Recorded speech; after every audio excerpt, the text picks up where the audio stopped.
sa butas na ginawa nga nila. At finally nga, nakabit na nga rin nila kuya nga itong aircon nga dito nga sa pwesto nga na nakuha ko para nga sa itatayo ko ang negosyo.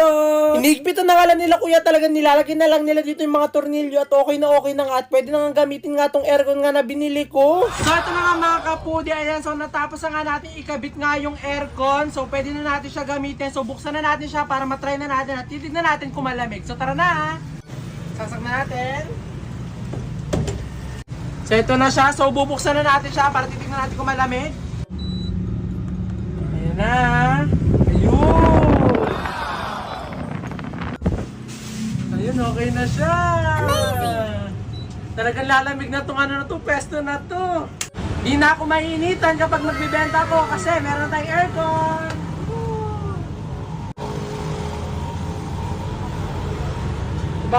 Baho na labas ng aircon.